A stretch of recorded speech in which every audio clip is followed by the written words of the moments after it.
Ooh, Mr. DJ back after having a late meal, and I'm talking late. It is now 12 until 4 in the morning. The date is May the 3rd, 2015, Sunday, May the 3rd.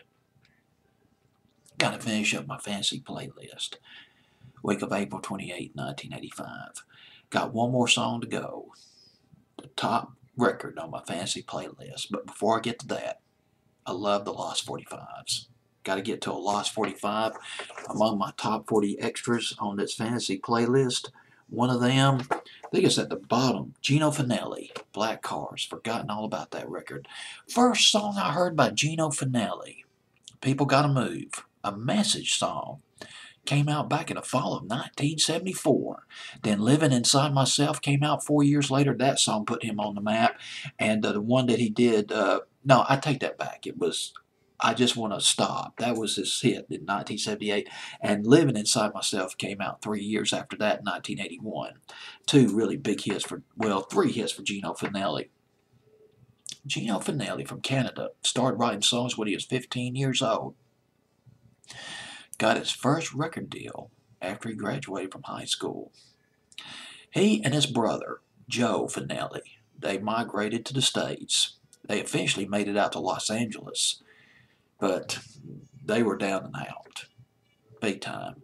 Now get this, Gino Finelli wanted an audition with A&M Records. The head of A&M Records, the famed, legendary trumpeter, Herb Alpert. Gino Finelli sat outside Herb Alpert's locked gate, outside his mansion, wanting an audition with A&M Records. This was it. He had to get this audition because he was going to go back to Montreal the next day, hands empty,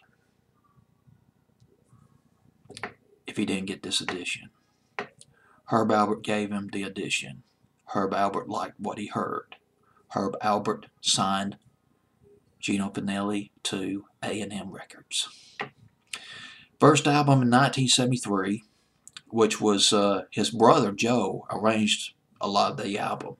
Joe Finelli was a big help to Gino. Joe Finelli was his keyboard player and Gino's arranger.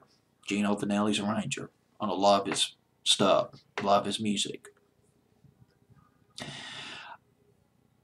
Oh, one other thing I mentioned about Gino Finelli, I forgot about this.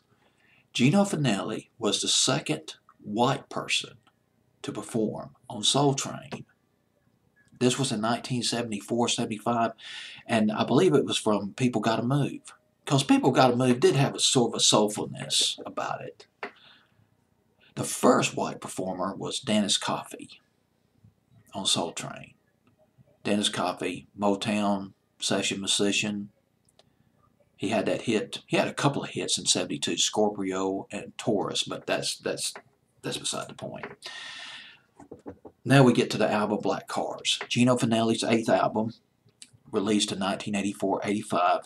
Both his brothers helped out on this album. Joe Finelli and Ross Finelli, they used Yamaha keyboards and synthesizers on this album. A little bit unusual for Gino Finelli. Black Car. Now get this. This is about as esoteric as you're going to get. Black Car got a Juno Award for Recording Engineer of the Year. The album. Well, let me rephrase it. The album Black Car, because of the album, Joe Finelli and Gino Finelli got a Juno Award for Recording Engineer of the Year. Split between those two guys. Not like best song or best pop vocal of the year. No, best recording. And they were great recorders, that's for sure. All right. Gino Finelli, a top 40 extra. And by the way, this song, Black Card, I'm going to play for you, went as high as 42. That's it on Billboard's Hot 100.